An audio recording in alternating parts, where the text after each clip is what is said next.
não vai acontecer essa restauração, porque a restauração ela vem através de uma revelação, e eu não vou ter uma revelação fora do caminho. A revelação eu vou ter quando eu estou no caminho. Por quê? Porque Jesus é o caminho, Jesus é a verdade, e Jesus é a vida. E para isso acontecer, irmãos, nós precisamos estar cada vez mais se aproximando dele e entendendo quem ele é. Quando nós lemos essa história de Adão, nós vamos ver que quando a identidade se rompe em Adão, em Eva, a família se desorganiza. A família de Adão e Eva começou a entrar numa desordem. E Deus não opera na desordem. Deus opera na ordem. Deus não opera na bagunça. Deus não opera no caos. Ele opera em um coração alinhado dentro do caos. Ele opera em um homem e uma mulher que estão alinhados dentro da bagunça. Então, aonde que um homem e uma mulher alinham o seu coração com os céus, começa a vir uma restauração, porque ele começa a ter uma revelação correta de Deus e das coisas de Deus. E essa revelação correta que vem através do sobrenatural, com a ajuda do Espírito Santo, ela começa a clarear a tua mente, meu irmão, minha irmã. E ela começa a clarear a tua mente. O que eu devo fazer nessa situação? O que eu devo fazer diante desse caos? O que eu devo fazer diante dessa bagunça que hoje eu me encontro, mas o meu coração está alinhado? A Bíblia vai dizer que Deus dá aos seus enquanto dormem. Enquanto nós descansamos, abre um portal, eu já falei sobre isso. Quando nós vamos dormir, meu irmão, minha irmã, abre um portal sobre nós. E se nós vamos dormir com o coração alinhado no Senhor, se nós vamos dormir orando, e o nosso dia, nossa semana, nosso mês, está tudo regrado conforme Deus quer. Eu não estou falando de um erro ou de um pecado, nós somos falhos, irmãos. Mas eu estou falando de um homem e uma mulher que se arrepende, um homem e uma mulher que erra, mas está sempre ali com o coração quebrantado, contrito na presença de Deus. E aí essa pessoa vai dormir. E quando ela vai dormir, se abre um portal, e ali naquele portal, Deus ministra algo sobre as nossas vidas, que Ele não conseguiria talvez ministrar com a gente acordado, ou melhor dizendo, nós não conseguiríamos ter clareza se Deus ministra sobre tais assuntos com a nossa mente ativa, ligada e acordada. Seria muita coisa para nós não conseguiríamos suportar tamanha glória de Deus e tamanha revelação de Deus. Mas quando nós dormimos, ali o Senhor ministra sobre nós coisas sobrenaturais que nós não sabemos nem como devemos responder ao tal poder e a tal glória de Deus sobre este ato. Mas no outro dia, quando nós acordamos diante daquele mesmo problema, diante daquela mesma confusão, daquela mesma tribulação, acende uma luz no nosso espírito. Não se assuste, irmão. Só para você acordar. E a gente consegue ter clareza sobre aquele problema. Eu tive uma ideia. Eu vou fazer assim, assim, assim. Eu tive uma ideia, eu vou abrir um jejum. Eu tive uma ideia, eu vou conectar os pastores, os líderes, e eu vou sair desse problema, porque eu vou convocar os meus pastores, os meus líderes, e nós vamos orar, e nós vamos sair dessa crise financeira, nós vamos sair desse problema do casamento, nós vamos sair desse problema onde nós se metemos. Agora, com o coração alinhado, ajustado, o Senhor vai fazer o sobrenatural. Deus, através desse portal, te deu uma clareza de como você agir. E Adão aqui, irmãos, ele erra. Adão aqui, ele peca. E quando ele peca, ele se desconecta de uma realidade que ele estava vivendo. A sua identidade nesse momento foi restaurada. A sua identidade, foi rompida. A sua identidade foi rompida. E quando a identidade de Adão aqui se rompe, a família dele se desorganiza. Porque antes do pecado, Adão ele sabia quem ele era. Antes do erro, Adão sabia quem ele era. Adão tinha sua identidade bem estabelecida, porque ele olhava para ele, para a esposa, ele olhava para aquele cenário onde ele tinha sido colocado no jardim do Éden, e ele olhava tudo aquilo a partir de uma mente de Deus, porque ele era filho. Deus se apresentava na viração do dia para Adão, para Eva, como um pai. E eles batiam altos papos, eles tinham altas conversas, um relacionamento de intimidade tinha sido constituído e construído por Deus. Deus, vendo que Adão estava só, ele faz uma disjuntora, ele bota Adão a lockout, faz com que Adão durma, tira de Adão da sua costela, e ali ele forma uma adjuntora, a mulher virtuosa. E ali, irmãos, formam-se então a família.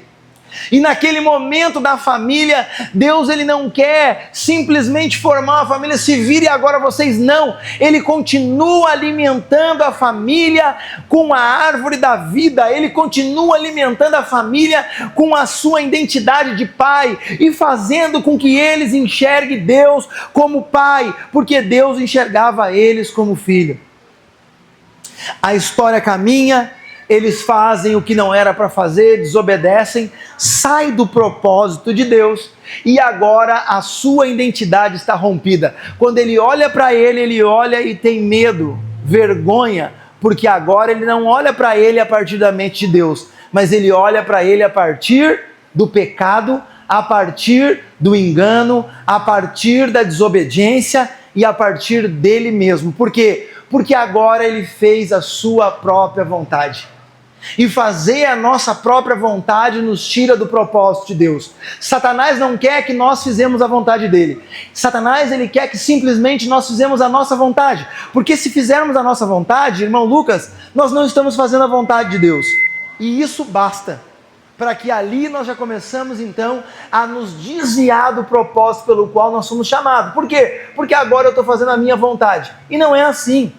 Seja feita a vontade de Deus, aqui na terra como no céu. A vontade é a vontade de Deus e não a nossa. A identidade de Adão é rompida nesse momento.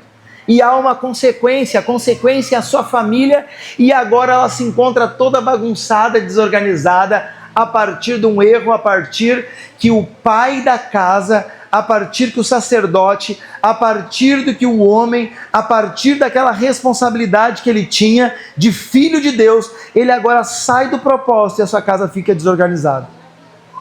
Lembre-se, eu estou falando ainda de paternidade e eu vou entrar nessa restauração, fique tranquilo. Adão, então, antes do pecado, ele sabia quem ele era. Ele era filho, ele era governante, ele não governava pessoas, ele governava coisas. Quem quer governar pessoas no sentido de governança é chefe. Isso é paternalismo, isso não é paternidade. Nós, como pastores e líderes, nós damos origem e destino para as pessoas a partir de uma base bíblica. Nós não somos babá espiritual, irmãos. Líderes, pastores, nós não somos babá espiritual, nós somos pai espiritual, amém? Amém, igreja? Então entenda isso no teu espírito, entenda isso como filho e entenda isso também como pai, porque nós não estamos formando aqui filhos, nós estamos formando nos filhos os próximos pais. Eu não posso olhar para os meus filhos e tratar eles simplesmente como filhos. Eu preciso tratar eles como uma próxima geração, como pais e mães espirituais, para que eles possam ser desenvolvidos como mães para os próximos filhos que eles tiverem. Eu olho para o meu filho Davi e eu não posso tratar simplesmente ele como um filho. Em alguma hora dessa caminhada eu vou começar a tratar ele, vou tratar ele num desenvolvimento para ele ser um bom pai para o filho dele. Porque se eu só tratar ele como filho, irmãos, ele vai ter 50 anos e vai estar pedindo mamadeira. Ele vai ter 40 anos e ele vai estar pedindo biquinho. Não, não. O confronto é necessário para o crescimento. Essa pedagogia não vem do pastor, do líder ou de uma apostila. Essa pedagogia vem do céu. Deus, ele tinha algo sobre Adão, mas ele queria desenvolver isso nele. E Adão agora ele era reconhecido como filho de Deus, mas Deus ele dá uma ordem para Adão, para ele governar, para ele ser uma pessoa que tinha uma incumbência sobre a família dele, sobre as próximas gerações. Mas Adão rompe a sua identidade e a sua casa começa a cair. E a sua família começa a ter dificuldades. Ele perde a noção agora de filho, perde a noção de governante e de sacerdote do jardim. Deus vai lá, tranca o jardim, coloca os querubins com espada flamejante, para que Adão agora não entre mais no jardim. Depois da queda, irmãos, o que ele faz? Ele se esconde. Preste atenção nisso. O primeiro efeito do pecado não foi o quê? A morte física. O primeiro efeito do pecado foi a crise de identidade. Tive medo e me escondi. Quando nós perdemos a identidade, a gente quer se esconder. Amém, igreja?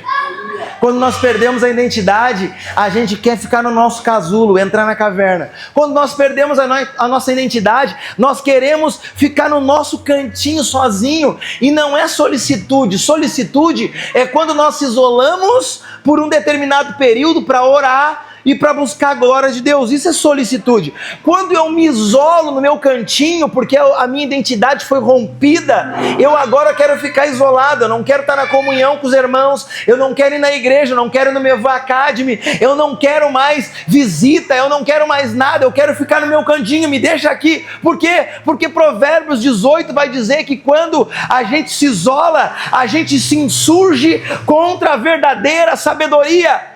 Agora eu pergunto para a igreja, quem é a verdadeira sabedoria? Quem é a verdadeira sabedoria? Então quando eu me isolo, eu me insurjo contra ele. Foi isso que Adão fez. Tive medo e me escondi. Então o primeiro efeito do pecado não foi a morte física. Isso veio depois. O primeiro efeito do pecado foi a crise de identidade. Ouvi a tua voz e tive medo.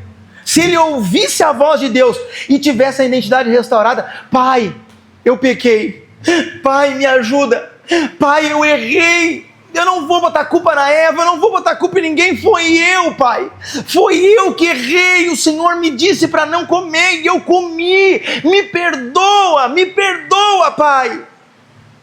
Não, eu me isolo, me escondo, e agora eu vou tentar viver do meu jeito. Ou seja, eu agora vou tentar fazer a minha vontade. Eu errei, eu pequei, agora o que eu vou fazer? Não, agora eu vou fazer o que eu acho que eu tenho que fazer. E é aqui que muita gente se perde. É aqui que muitas famílias começam a quebrar a cara. Porque a mesma Bíblia que está nos ensinando sobre crise de identidade, essa mesma Bíblia ela vai nos ensinar e vai nos deixar claro um registro que um abismo chama outro abismo. São sequências de erros que nos levam para cada vez mais profundo. E não é profundo em Deus, é profundo para o abismo. Jonas tinha uma direção, mas ele desceu para Jope. Descendo para Jope, agora Jonas desce para o porão do navio. Descendo para o porão, agora Jonas desce para a profundeza do mar. Descendo para a profundeza do mar, agora Jonas desce para o ventre do grande peixe. Um abismo chama outro abismo. Tive medo e me escondi. Igreja do Senhor Jesus. Medo gera fuga. Medo gera não temor, mas gera medo. O medo gera fuga e fuga gera silêncio. E silêncio gera desordem familiar. O inimigo está atacando as famílias. E isso não é novidade. Ele sempre fez. Nós estamos lendo Gênesis. Então você pode estar aqui essa noite. E se você estiver em espírito, você está se identificando com essa mensagem. Porque você tem sentido e vivido nesses dias uma opressão que não é normal. Você nesses dias, você tem que quase de forma palpável, você tem entendido a fúria de Satanás contra a tua vida, contra a vida da tua família. Você tem entendido de uma forma espiritual como o diabo está atacando na tua forma ministerial, de ser um bom pai, de ser um bom filho, de ser um bom esposo, uma boa esposa, de ser um bom amigo, de ser um bom discípulo, de ser um bom líder, de ser um bom pastor. O diabo tem atacado as nossas identidades. O diabo tem atacado as nossas chamadas vocacionais, que o Senhor predestinou para cada um de nós. O diabo tem atacado os nossos dons e talentos que o Senhor nos deu. E ele olha e ele consegue entender tudo que tem aí dentro de você, crente. Tudo que a gente carrega, irmão Hélio, da parte de Deus. Quando nós começamos a desenvolver, Tiago, o diabo começa a ver e ele sabe, irmão Hélio, quem você vai se tornar na mão de Deus, quem a tua casa, a tua família vai se tornar na mão de Deus. Você acha que ele vai ficar de braço cruzado? Você acha que ele vai ficar sentado numa cadeira de balanço, irmãos? Não, ele vai começar a atacar agora a família de tudo quanto é lado, de tudo quanto é jeito. Por isso nós precisamos estar com o nosso coração no altar de Deus. Por isso nós não podemos entrar dentro das igrejas achando que é simplesmente um passeio do final de semana. É hype agora estar numa igreja conhecida, famosa. Mano, irmãos, é muito mais que simplesmente estar num lugar. A paternidade, irmãos, ela é falada em nossos altares da igreja, mas a paternidade e a restauração da identidade, ela é feita durante o nosso dia a dia, dentro da nossa casa, do nosso serviço, na comunhão, na busca em Deus. E veja bem, irmãos, que esse silêncio que gerou a desordem familiar em Adão, nós pulando um pouquinho para frente no próximo capítulo, capítulo de número 4, nós vamos ver que Caim, ele mata Abel, amém? A violência na geração seguinte, quando o pai perde a identidade. Por que deu essa violência? A primeira morte registrada na Bíblia. Vocês estão comigo? A primeira morte registrada na Bíblia não foi por um roubo, foi por um culto. A primeira morte registrada na Bíblia foi dentro de uma reunião. Foi sobre algo espiritual que estava acontecendo. A primeira morte, irmãos, não foi fora da igreja, foi dentro da igreja, irmã Elisângela. Essa morte que gerou aqui nessa história de Caim e Abel, que Caim mata Abel, ela ocasionou por falta de identidade dos seus pais, que falharam, que erraram. E agora, irmãos, esse gigante que se levantou contra os filhos de Adão e Eva, os filhos, agora Caim e Abel, têm consequência, porque os pais negligenciaram a obediência. Se você, irmão, se você, irmã, se nós não se posicionarmos da maneira correta, os nossos filhos vão ter que enfrentar esses gigantes. Esses problemas que nós enfrentamos de família, ou problemas individuais, seja lá qual o problema, se é prostituição, se é masturbação, se é droga, se é adultério, seja lá qual for o problema e o pecado que nós estamos enfrentando. Se nós não se posicionarmos como um homem de Deus, uma mulher de Deus nesse tempo, a nossa geração vai sofrer os danos da nossa desobediência. Misericórdia.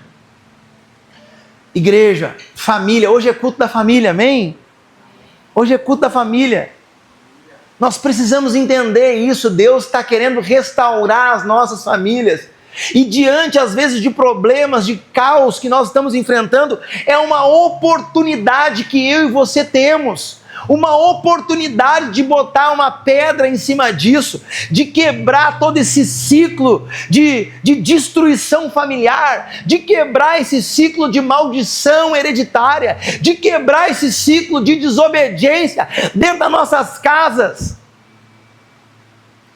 para que os nossos filhos não sofram, para que a próxima geração que vem a partir de nós não sofram. Se Adão, se Eva tivesse se posicionado, Caim e Abel não tinham sofrido as consequências. Mas como o pai perde a identidade, a geração seguinte sofre com violência. Famílias adoecem quando o homem se esconde de Deus. E aqui eu quero pegar os pais de família. Aleluia. Mas não dá muita risada, mãe, daqui a pouco vai ter para ti também. Os pais de família. Abraão, a identidade restaurada. Geração posicionada. Agora, se você puder acompanhar comigo em Gênesis capítulo 12. Gênesis 12. O chamado de Abraão. Gênesis 12, versículo 1. Então o Senhor disse a Abraão: sai da tua terra, do meio dos seus parentes e da casa do seu pai, e vá para a terra em que eu lhe mostrarei. Farei de você um grande povo e a abençoarei. Tornarei famoso o seu nome e você será uma bênção. Abençoarei os que o abençoarem, e amaldiçoarei os que o amaldiçoarem por meio de você. Todos os povos da terra serão abençoados. Então Abraão partiu como lhe ordenara o Senhor, e Ló foi com ele. Abraão tinha 75 anos quando saiu de Harã. Levou Sarai, a sua mulher, e seu sobrinho Ló, todos os bens que haviam acumulado e os seus servos comprados em Harã. Partiram para a terra de Canaã e lá chegaram. Abraão atravessou a terra até o lugar do carvalho de Moré e em Siquim. Naquela época, os cananeus habitavam essa terra. Ali o Senhor apareceu a Abraão e disse: darei esta terra à sua descendência. Agora pula comigo para Gênesis 18.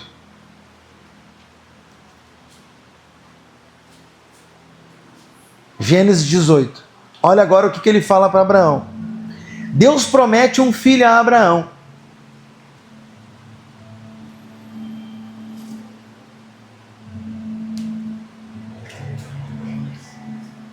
O Senhor apareceu a Abraão próximo aos carvalhos de Manre, quando ele estava sentado à entrada da sua tenda, na hora mais quente do dia. Abraão ergueu os olhos e viu 3 homens em pé, próximos dele. E quando os viu, correu da entrada da tenda ao encontro deles e curvou-se até o chão. Ele disse: meu senhor, se achar por bem favorecer este servo seu, não passe por mim sem fazer uma parada. Deixe que lhes tragam um pouco de água para que lavem os pés e descansem debaixo desta árvore. Vou também trazer a vocês o que comer e para que recuperem as forças. E depois de terem ficado com este seu servo, sigam em frente.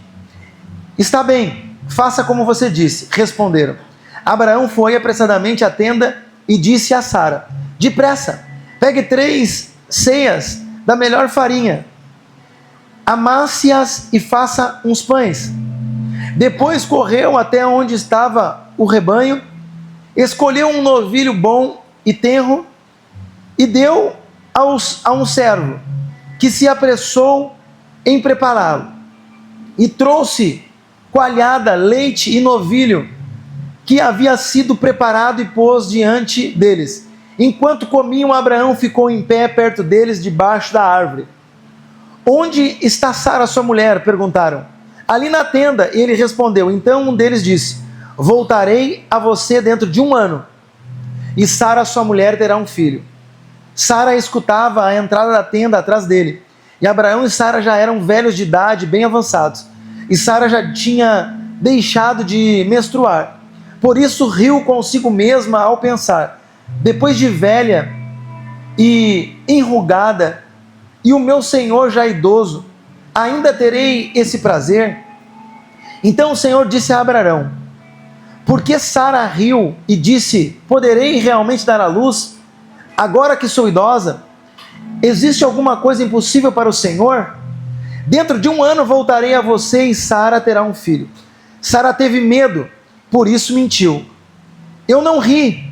Ele, porém, disse: não negue, você riu. Abraão agora começa a interceder, irmãos, por Sodoma. E veja bem que quando ele começa a interceder por Sodoma, aqui está a chave desse texto. Quando os homens se levantaram para partir, avistaram lá embaixo Sodoma, e Abraão os acompanhou para despedir-se.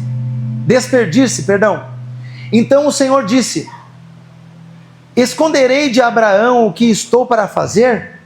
É fato que Abraão será pai de quê?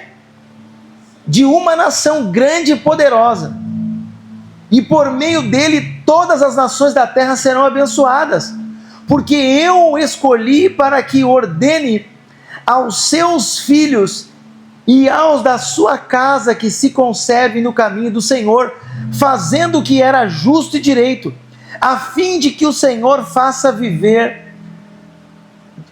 vir a Abraão e o que ele lhe prometeu. Então Abraão, ele constrói uma identidade. Abraão constrói uma intimidade.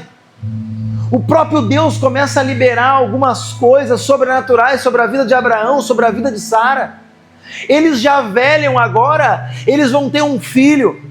Sara ri, porque ela se sente incapaz. Abraão, já velho, também fica agora com seu coração na dúvida como que isso ia acontecer.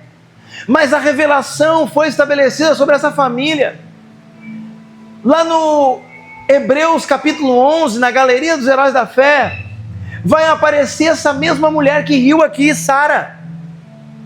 Porque quando a promessa chega muitas vezes para mim e para você, diante das circunstâncias que nós vivemos, nós olhamos, nós somos tentados, irmãos, a olhar para as circunstâncias, a olhar para o momento que nós vivemos, e nós vamos dizer o quê?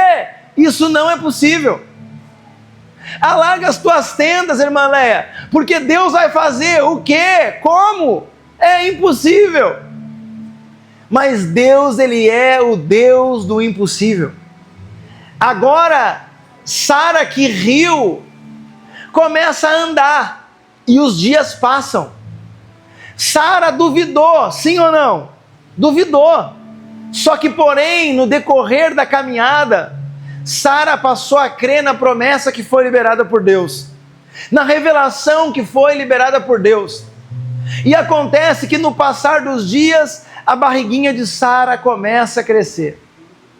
E naquele momento que a barriguinha dela começa a crescer, ela se conecta com uma realidade do céu, e ela vê a promessa acontecer na vida dela. A mesma mulher que riu, agora está colocada lá em Hebreus 11, na galeria dos heróis da fé. E a Bíblia vai dizer: porque Sara creu, ela teve um filho pela fé.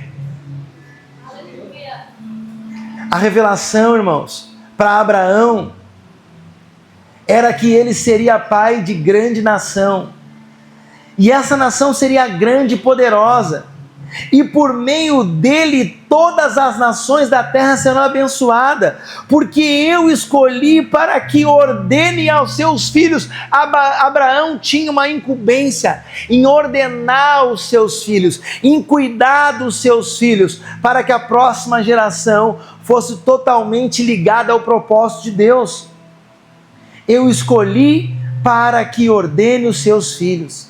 Deus, ele não escolhe Abraão simplesmente só para prosperar como uma grande nação forte, poderosa, mas ele escolhe Abraão para ordenar os seus filhos. Ele escolhe para a formação da geração da sua família. Ei, homem, pai, que está aqui, que é um provedor da sua casa, que é um líder espiritual da sua casa, vamos nos posicionar, todos nós. Vamos nos posicionar. Deus não quer só que nós prosperamos. Ele está dando uma ordem para os pais. Ele está dando uma ordem, assim como Ele deu para Abraão, que nós ordenamos os nossos filhos. A responsabilidade ainda é nossa como pai. Nós não podemos transferir, nós não podemos botar a culpa em outras pessoas, nós não podemos transferir isso, irmãos, para a esposa, transferir isso para a escola, transferir isso para a faculdade. Não, essa responsabilidade é minha e sua, querido. Amém, paizão? É isso. Deus não escolheu Abraão só para prosperar, mas para governar, para formar uma geração. A identidade procede de paternidade. Abraão falhou, irmãos, falhou em muito. Abraão pecou, irmãos, pecou em muito. Abraão mentiu, mentiu. Abraão teve medo, teve medo. Abraão errou, errou. Eu não estou falando aqui que nós, como pais espirituais das nossas famílias, nós não vamos errar, nós não vamos pecar. Eu não estou querendo dizer isso, ele não foi perfeito, irmãos. Mas nós, como pais, nós temos que posicionar o nosso coração diante do altar de Deus. E sempre, sempre, Abraão voltava ao altar de Deus. Um homem, irmãos, restaurado, não é um homem perfeito. Deus procura homens com o coração quebrantado, homem que volta ao altar, homem que bate no peito e fale: não, essa culpa é minha, não, esse erro é meu, mesmo que não seja totalmente seu. Levante essa voz dentro da tua casa, dentro da tua família, e fale: não, olha, se a minha casa está desordenada, a culpa é minha, eu preciso restaurar o altar, eu vou comprar essa guerra, eu vou comprar essa briga. Homens valentes, homens corajosos, irmãos, e o pastor Leandro vai trabalhar sobre isso, sobre a tenda de Jonadab. O pastor Leandro vai trabalhar forte, forte, sobre os homens dessa casa, sobre os homens dessa geração, para que nós não sejamos uma geração de Nutella, uma geração de crente mimimi, mas homens posicionados, que erram, que falham. Nós falhamos, nós erramos, mas nós nunca vamos desistir. Nunca vamos desistir. Deus, Ele é especialista em juntar os caquinhos, irmão Hélito. Ele vai lá, junta os caquinhos e Ele começa a refazer o barro de novo. Porque quem de nós não erra?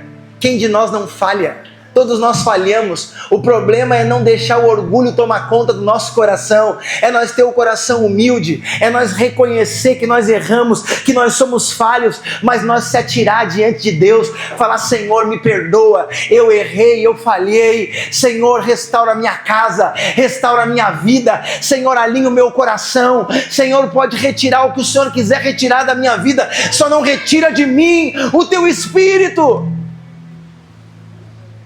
E um homem com o coração quebrantado, irmãos, um homem que entende essa revelação de um pai. Deus não é aquele velho carrasco, irmãos, de cabelo branco, com um pedaço de madeira na mão, esperando nós errar para vir e nos dar nas costas. Não, Ele é o meu, o teu pai. Ele é o nosso papai.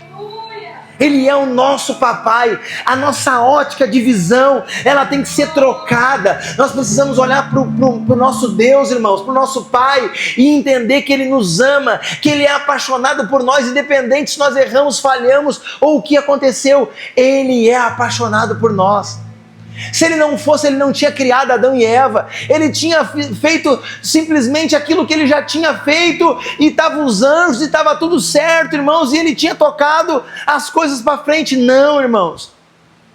Ele criou o homem para ser adorado. Ele criou o homem para ser amado. Ele nos criou, irmãos, para chamar nós de filho. Ele criou para nós adorar Ele. Sabe o que eu tenho aprendido nesses tempos, irmãos? Que quanto mais nós adoramos Ele, mais parecido com Ele nós ficamos. Porque aquilo que nós adoramos, nós atraímos. Se você ama o dinheiro, você vai atrair mamon. Você vai atrair avareza. E talvez tem gente que tenha muito dinheiro, que é só isso que tem, só o dinheiro, mais nada. E às vezes, irmãos, a gente confunde prosperidade com muito dinheiro e não tem nada a ver. Uma pessoa próspera, irmãos, ela tem tudo aquilo que ela precisa. ela não tem falta de nada. Embora não tenha tudo que queira, mas ela não tem falta de nada.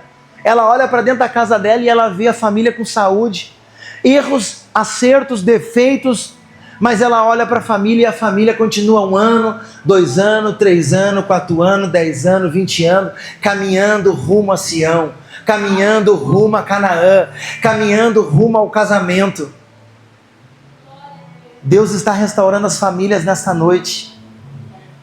Se nós olharmos para a história de Pedro, nós já falamos isso aqui diversas vezes. Antes de Pedro receber uma autoridade, antes de Pedro receber serviço para fazer alguma coisa, ele teve que ter uma revelação dos céus.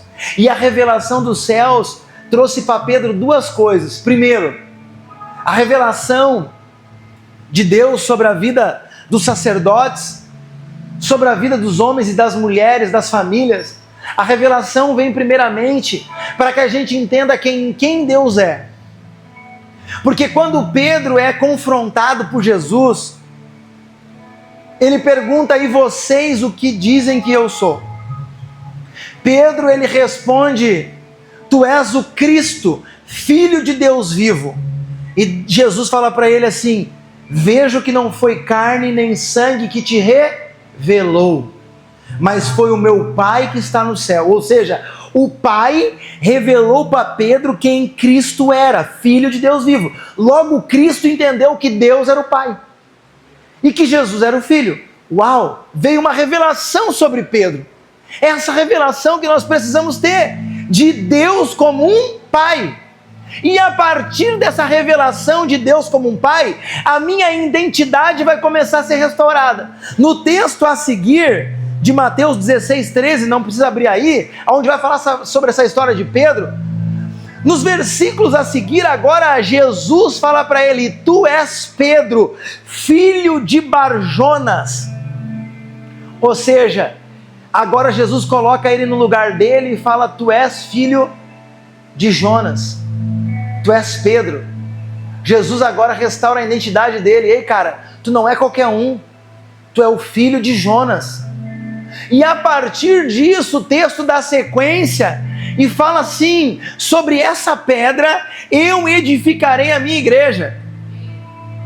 E eu te entrego uma chave, Pedro, e tudo que tu ligares na terra será ligado no céu, e tudo que tu desligares na terra será desligado no céu. Agora vem autoridade sobre a vida de Pedro, agora vem serviço para a vida de Pedro. Por quê, igreja? Porque ele teve uma revelação dos céus. As famílias, nós aqui precisamos ter uma revelação correta da ótica divina de quem Deus é para as nossas vidas. Deus é o nosso Pai, Deus é o nosso Abba, Deus é o nosso Papai. Depois Pedro agora recebe autoridade, identidade, recebe autoridade e recebe serviço. E depois disso Pedro foi fluir. Mas ainda tinha mais uma coisa. Pedro teve que ser cheio do Espírito Santo. Pedro teve que ter agora uma habilitação do Espírito Santo. E ele foi cheio do Espírito.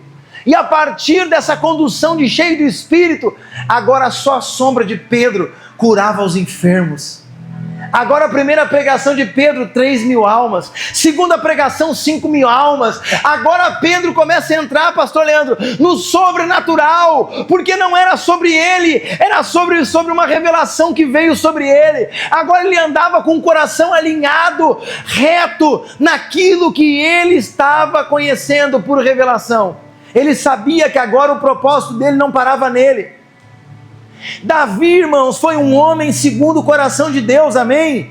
Mas foi um pai ausente, um homem guerreiro, um homem chamado segundo o coração de Deus. 2 Samuel, capítulo 11, nós vamos ver isso, não precisa abrir a Bíblia agora. Mas Davi ele era um adorador, amém? Davi era um adorador, Davi era um guerreiro, Davi era um profeta, mas dentro de casa. Sabe o que aconteceu dentro da casa de Davi? Você conhece a história. Após ele pecar com Betseba, Aminon violenta sua própria irmã Tamar. Dentro da sua própria casa, Davi ele se ira com essa morte. do filho que violenta a irmã. Mas tu acha que Davi corrigiu? Davi não corrigiu. Por quê? Porque ele também tinha adulterado. E se Davi vai corrigir agora o filho, ele bota o dedo na cara dele e fala assim: pai, cala essa tua boca, tu fez bem pior. Tu, além de trair, além de tu pegar a mulher de Urias, ainda tu matou ele. Fica quieto, tu não tem moral para falar comigo. E agora Davi se encontra preso por causa da sua desobediência e não consegue corrigir o seu filho Amnon. E a sequência disso, Absalão se revolta por causa disso. E agora Absalão tenta matar o seu pai. Corre com Davi do palácio, destrói tudo do palácio, pega as mulheres tudo de Davi, destrói as riquezas tudo de Davi. Por quê? Consequência de uma falta de paternidade. Davi era adorador, Davi era guerreiro, Davi era o segundo coração de Deus. Mas falando de paternidade, Davi falhou. Dentro da sua casa, Davi falhou. A casa de Davi agora implode. A casa de Davi agora está debaixo de ruína. E isso é sério, irmãos. A gente pode ser forte no altar, a gente pode ser forte no público, mas muitas das vezes nós podemos ser fracos dentro de casa. E nós precisamos olhar para o nosso propósito e ver se está tudo ok dentro da nossa casa primeiro. E se não está, irmãos, nós precisamos restaurar o altar da adoração dentro da nossa casa. Davi venceu os gigantes lá na rua, mas perdeu batalha dentro de casa. E não era a falta de unção. Davi tinha unção. Não era a falta de unção, mas era a falta de um posicionamento paterno. Nós finalizamos agora, irmãos, falando sobre o Evangelho de Jesus Cristo, segundo escreveu Lucas, capítulo 15. E nós vamos ver a parábola do filho pródigo. E aqui nós finalizamos. Esse pai é a revelação de paternidade perfeita. Lucas 15, estude isso sobre esse texto em casa. Ele dá liberdade para o filho. Pai, eu quero a minha herança. Eu vou embora, eu vou sair de casa, eu vou sair, eu quero sair. Esse pai não tinha mentalidade de chefe, irmão Hélito. Nós, como líderes e pastores desse ministério, você que está desenvolvendo chamado vocacional, nós estamos diante de uma plataforma chamada Mevan, que o nosso pastor e apóstolo Luiz Hermínio, ele tem uma mentalidade de pai espiritual. Ele não é chefe, irmãos. Ele não prende ninguém nele. E nós temos que aprender isso. Nós não podemos prender ninguém em nós. Até porque a gente nem conseguiria isso. Daria um desgaste emocional em nós, líderes, em vocês que estão desenvolvendo aquilo que o Senhor quer desenvolver na vida de vocês. E veja bem que este pai, que é referência para nós como paternidade de Lucas 15, ele dá liberdade para o filho, Fernando. Quer sair? É contigo. Quer a tua herança? Está aqui, filhão. Eu te amei, eu te dei destino, eu te dei origem, eu fiz tudo que um pai precisa fazer.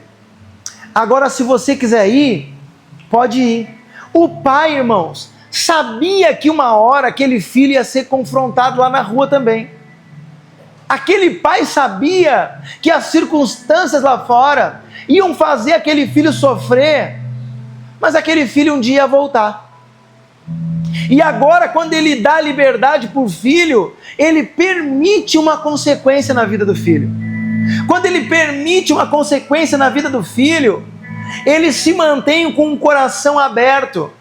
Ele não fica magoado, ele não fica dodói, ele não fica com sentimento, ele fica com tristeza, porque quem é que gostaria de ver o filho, né, irmã Ed, sair de casa assim, a moda louco, sabendo que ia dar ruim lá fora, Vitinho? Mas o pai está ali, com o coração em Deus, com certeza orando, com certeza pedindo misericórdia, pedindo para que Deus tocasse no coração dele, que ele voltasse. Porque quando ele voltasse, o pai não ia ser pego de surpresa. O pai estava esperando o filho, você crê nisso? O texto vai dizer que quem viu primeiro foi o pai, que olhou lá na rua e viu o filho voltando. E como é que o pai estava na porta? De braços abertos. A cada dia que passava, as pessoas em torno dessa história pensavam assim, irmã Flávia, mais um dia que o filho está na rua, mais 2 dias, mais 3 dias.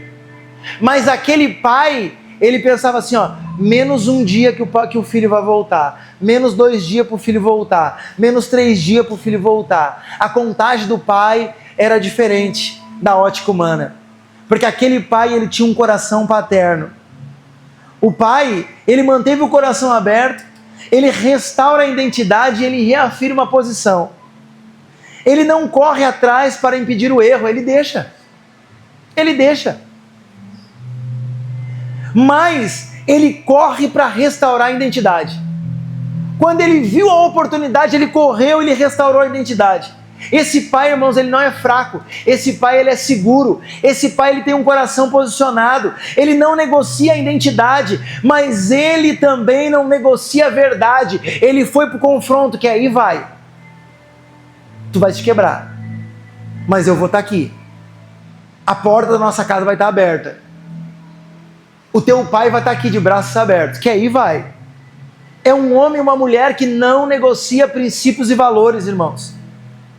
Cristo, o Filho que restaura a filiação. E aqui eu encerro a mensagem, se coloque de pé em nome de Jesus. Romanos 8 vai falar que nós recebemos o Espírito de adoção. Jesus, ele é o Filho perfeito que nos reconecta com o Pai. Amém? Jesus, ele é o Filho perfeito que nos reconecta ao Pai. Sem Cristo, irmãos, Adão se esconde. Sem Cristo, Caim mata Abel. Sem Cristo, Davi falha. Sem Cristo, os filhos se perdem. Jesus é a nossa ponte ao Pai. Jesus é a nossa restauração, é o Filho perfeito que nos reconecta ao Pai. E Jesus, ele está aqui nessa noite para te reconectar com teu Pai.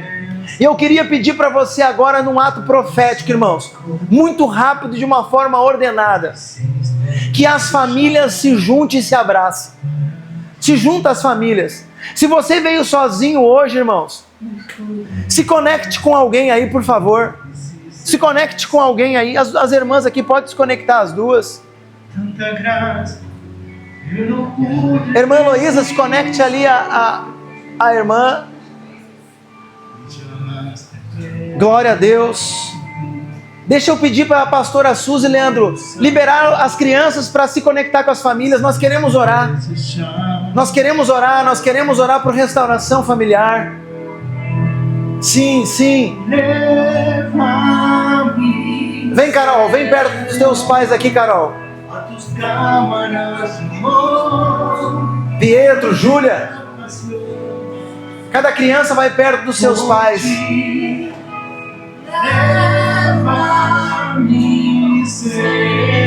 Com Cristo, irmãos, órfãos viram filhos. Com Cristo, órfãos viram filhos, filhos viram pais, e pais geram propósito.